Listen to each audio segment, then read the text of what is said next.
नमस्कार दोस्तों, मैं अरविंद रावत स्वागत करता हूं आपका अपने सोशल मीडिया प्लेटफॉर्म पर। आशा करता हूं आप लोग अच्छे होंगे और अपनों के साथ व्यस्त होंगे। तो दोस्तों, सत्ता के गलियारों से अचानक एक आवाज़ उठी जब से संघर्ष विराम है कि भारत अमेरिका के दबाव से, ट्रंप के दबाव से डर गया है। तो चलिए कुछ विश्लेषण करते हैं कि भारतीय सरकार और मोदी क्या वास्तव में अमेरिका से डर गया है। तो चलिए शुरू करते हैं। दोस्तों, बात करते हैं तब की जब मोदी 2014 में नया सत्ता में आए थे। उस दौरान उन्होंने अनेकों देश की यात्राएं करी, अपने रिलेशनशिप बनाए कि जो इकोनॉमी है उसमें ग्रो करने का एक अहम योगदान दिया। चाहे वो नोटबंदी हो, चाहे वो जीएसटी हो, उन्होंने उसको लागू किया। क्या मोदी अमेरिका और भारत के व्यापार हमेशा एक कांटों भरा रहा है। अमेरिका को हमेशा ये डर रहता है कि भारत हमारे जो अमेरिका से कोई सामान लाते हैं वो महंगे दाम पे बिकता है, उस पर टैरिफ ज़्यादा लग, और जो भारत से अमेरिका जाता है तो वो थोड़ा कम टैक्स ज़्यादा लगा देंगे, तो लोगों की वो पकड़ से दूर हो जाएगा।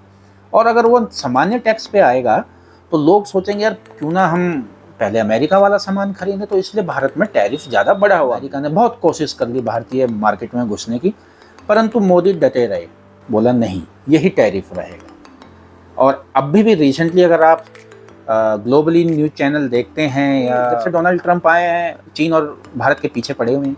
चीन के ऊपर तो उन्होंने अच्छा खासा टैरिफ लगा दिया है, भारत के पीछे अभी लगाया है, चल रहा है। अभी इंडिया ने भी स्टील के ऊपर टैरिफ बढ़ा दिया है क्योंकि अमेरिका को स्टील की ज़्यादा ज़रूरत होती है और भारत स्टील बहुत ज़्यादा बनाता है। तो दोस्तों, मैं एक चीज़ यही जानना चाह रहा था कि मोदी कब कब डरे और क्या वास्तव में मोदी डर गए। क्या बात कर रूस यूक्रेन वॉर हुआ, भारत ने ना रूस का साथ दिया ना यूक्रेन का साथ दिया, यानी न्यूट्रल रहा। और अमेरिका ने बहुत दबाव डाला, यूएन ने दबाव, यूरोपियन संघ ने दबाव डाला कि रशिया के खिलाफ भारत वोटिंग कर दे। वो बोले इंडियन फर्स्ट, मेरे उसमें जो मेरे लिए बेस्ट है मैं पहले वो देखूंगा। और मोदी जी ने, रशिया हमारा बहुत पुराना मित्र है, मोदी जी ने वॉकआउट कर दिया, उसमें जो हमारे प्रतिनिधि होते हैं सब देखते रह गए। यूक्रेन ने भी उस समय हमारा बहुत विरोध किया। चाहे आप ले लीजिए इजराइल वाली मुद्दे पे, तो वहाँ मोदी ने अपना स्टैंड फर्स्ट दिखाया। चाहे आप बात कर लीजिए कि जब S-400, जिससे कि आज हमारा देश इतना सुरक्षित रहा, अभी रिसेंटली ऑपरेशन सिंदूर की जो वॉर हुई, विपक्ष से लेके कम्युनिस्ट से लेके ना जाने कितने बड़े बड़े लोग आ गए कि यार ये क्यों ला रहे हो, ये हमारे किसी काम का नहीं है। सुप्रीम कोर्ट चले गए रफाल और इसके लिए। इवन अमेरिका ने भी इंडिया के ऊपर बहुत प्रतिबंध लगाने की, हम देख लेना क्योंकि रशिया हमारा दुश्मन है, नाटो का दुश्मन है, यूरोपियन संघ का दुश्मन है, आप खरीदोगे हम इंडिया आपके ऊपर बहुत सैंक्शन लगा देंगे। क्या हुआ? S-400 आ गया ना, हम सबकी सुरक्षा भी हुई। और ये उन सब लोगों के मुंह पे तमाचा है जो सुप्रीम कोर्ट गए थे रफाल और इसके लिए। आज उसी ने हमारी सबकी जान बचाई है। तो तब भी मोदी नहीं डरे S-400 से कि भाई वो ले आऊंगा तो मेरे ऊपर प्रतिबंध आ जाएगा। डरना चाहिए यार, डोनाल्ड ट्रंप तब भी थे, नहीं डरे। जब रशिया के ऊपर सैंक्शन लगा दिया, किसी भी देश ने रशिया से पेट्रोल नहीं खरीदा, इंडिया ने कम दाम पे खरीदा। अमेरिका ने फिर बोला मैं प्रतिबंध लगा दूंगा, मैं ये कर दूंगा, वो कर दूंगा, सबने डराया, ये करा। मोदी तब भी नहीं डरे। आज कैसे डर गए मोदी जी? मोदी जी तब नहीं डरे जब कतर में 6 नागरिकों को, जो हमारे नौसेना के नागरिक, उनको फांसी की सजा दे दी गई और भारत उनको फांसी की सजा से बचा के वापस अपने देश में ले आया।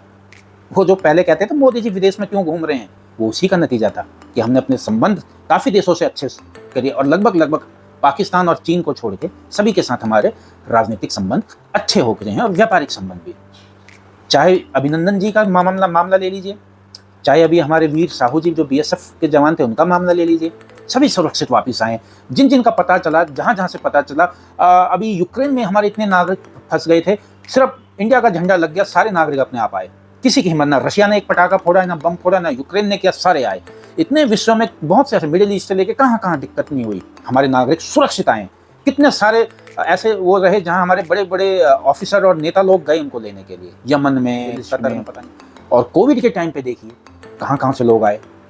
कोविड में लोगों ने सोचा कि भारत तो त्राहिमाम हो जाएगा, मोदी ने अपनी वैक्सीन बना दी, पर मोदी को डर रहा। स्ट्राइक और ऑपरेशन बालाकोट, और एक बार म्यांमार की बॉर्डर पे भी एक कोई घटना हुई थी, वहाँ पे भी मोदी जी ने अंदर म्यांमार में पहली बार भारत के इतिहास में ठोक के मारा। गलवान घाटी में जब झड़प हुई थी, लॉकडाउन के आसपास की ही बात है, अगर मैं गलत, आई थिंक वो इसी समय की बात है, उस समय मैं होम टाउन था। मोदी जी ने सीधा सेना गलवान उतार दी और हमारे सैनिकों ने चाइनीज की कमर तोड़ा। सबको पता है, आंखों से अंधा कोई नहीं है। तो क्या मोदी चीन से डर गया? चीन से तो अमेरिका भी डरता है, चीन से ताइवान भी डरता है, चीन से नेपाल तिब्बत भी डरता है। तो क्या हुआ? न मोदी बांग्लादेश से डरा, न मोदी अन्य किसी देश से डरा। तो कैसे मोदी डर गया अचानक?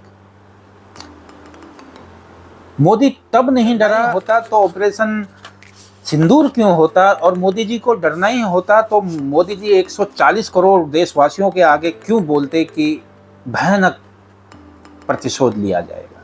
हालांकि जिस समय भारत ने पाकिस्तान के ऊपर फुल फ्लैश, जो भी ड्रोन के बदले ड्रोन, मिसाइल के बदले मिसाइल, जो पाकिस्तान ने जो भेजा उसी के जवाब में भारत ने भी कार्रवाई करी, परंतु भारत ने एडवांस कार्रवाई कुछ नहीं करी। जो पाकिस्तान कर रहा था भारत ने भी वही किया।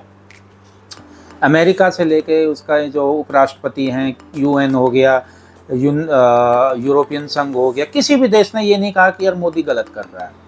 तो मोदी तब नहीं डरे। तो अचानक हमारी भारतीय राजनीति में, सत्ता के गलियारों में, न्यूज चैनल पे अचानक जैसे ही संघर्ष विराम हुआ तो मोदी डरने वाली बात कहाँ से बीच में? इतना सेना का डिप्लॉयमेंट, हमारा कैरियर बैटल ग्रुप जो जहाज है उसका मूवमेंट, इतने जहाज़ों का मूवमेंट, इतने फोर्स का मूवमेंट, क्या ये सब इतने दिनों से मोदी ने जो मूवमेंट करी थी ये क्या डरने के लिए की थी? ये इतने सारे ड्रोन, इतनी सारी मिसाइलें एक साथ आई और हमने जवाबी कार्रवाई की, क्या ये मोदी ने डरने के लिए की? क्या ये 36 रफाल और 36 रफाल हमारे नौसेना के लिए, S-400 पिनाका मिसाइल, आकाश मिसाइल, ये डसॉल्ट के जितने भी ये उपकरण हैं, वो हैमर मिसाइल, ये सब क्या मोदी ने डरने के लिए खरीदे थे? या इसका इस्तेमाल, आपने खुद अभी मोदी जी की एक स्पीच देखी होगी कल की कि यार ये नए नए उपकरण पे आपने प्रैक्टिस करी है, आपने तो इस बार इस्तेमाल भी करी। सभी साधनों का भी एक बार इस्तेमाल हो गया। आपको लगता था सीख तो रहे, पता नहीं कब काम आएगा। आप खुद सोच सकते हैं अगर मोदी को डरना होता तो ये ना बैठे रहते। मोदी को अगर डरना होता तो वो इतना ढिंढोरा क्यों पीटते? वो क्यों खुले मंच में विश्व को इंग्लिश में बोला उन्होंने, ताकि इंडिया के नागरिक, बहुत से लोगों ने उस समय मजाक उड़ाया कि यार मोदी जी इस तरीके से इंग्लिश में बोल रहे हैं और हमेशा तो देश की जनता के साथ हिंदी में बात करते, परंतु वो लोगों ने समझा नहीं। वो इंग्लिश में बोलने का मतलब है वो पूरे वर्ल्ड को बता रहे हैं कि मैं करने वाला हूँ, मैं ठोकने वाला हूँ और मैं ठोक के रहूँगा। तो मोदी जी ने क्या डरने के लिए नहीं करा है क्या सब चीज़? ये इतने रफाल्स, इतने हमारी 5 लेयर की आकाश की सुरक्षा प्रणाली, ये इतनी सारी चीज़ें, ये क्या डरने के लिए थी? तो ये आपके मैं बुद्धि और विवेक पे छोड़ना चाहता हूँ। आप मुझे बताइएगा कि ये सारी चीज़ें अगर हुई है और ये सारी चीज़ें अगर इस 1.5-2 हफ्ते में हुई है और भारत ने ये सीज फायर किया है, संघर्ष विराम किया है, तो क्या ये अमेरिका के दबाव में किया है? इसके पीछे कोई ना कोई एक ऐसा बड़ा कारण है जो अभी हम सबके बीच में नहीं आया। आने वाले 1 हफ्ता, 2 हफ्ता, 15 दिन, 10 दिन बाद ये जरूर हम सबके बीच में आएगा, क्योंकि सोशल मीडिया पे कोई खबर नहीं छुपती है। सोशल मीडिया पे कोई खबर नहीं छुपती है, ये आ ही जाएगा कि क्या कारण रहा। और भारत हमेशा से विश्व शांति की ओर चलता है। हमारा देश हमेशा उस राह पे चलता है जहाँ सबका भला हो, सबका अच्छा हो, ऐसी कोई निर्दोष कैजुअलिटी ना हो। तो जरूर इसके पीछे कोई ना कोई चीज रहा होगा, क्योंकि अमेरिका के खुद प्रधानमंत्री ने कहा है कि billions of lives are saving due to this ceasefire, यानी कि बिलियंस, यानी कि 10 लाख का 1 बिलियन, बिलियंस यानी कि 20 लाख भी हो सकता है, 11 लाख भी हो सकता है, 50 लाख भी हो सकता है। तो वो किस बिलियंस की बात कर रहे थे? क्या वो कोई परमाणु कॉन्फ्लिक्ट की बात तो नहीं कर रहे थे? क्योंकि पाकिस्तान में लगभग सब कुछ तो खो दिया था। तो कोई तो एक ऐसी चीज हुई होगी कि जिससे नरेंद्र मोदी जी ने अपनी सेनाओं को ऑर्डर दिया कि अभी युद्ध विराम तो नहीं कहा उन्होंने, कि अभी थोड़े समय के लिए रुक जाओ, शायद, जो मैं अभी तक समझ पाया हूँ। परंतु उन्होंने परसों शायद बोल भी दिया है कि भाई हमारे देश के खिलाफ अगर कोई भी एक्ट होगा, that is called act of war, any kind of terrorist activity, any kind of things. तो ये डर गए हैं, या मोदी जी का इस प्रकार से विकराल रूप देखकर पाकिस्तान, चीन और विश्व के साथ साथ भारत के सत्या के गलियारे के लोग भी डर गए हैं? क्योंकि मोदी का ऐसा रूप कभी किसी ने देखा नहीं है। जो व्यक्ति अमेरिका के प्रधानमंत्री, राष्ट्रपति का फोन उठाने से मना कर देता है, एस जयशंकर जी ने बात की सबसे, तो सोचिए कि वो व्यक्ति क्या किसी से डर सकता है? तो कमेंट करके जरूर बताइएगा। धन्यवाद, नमस्कार।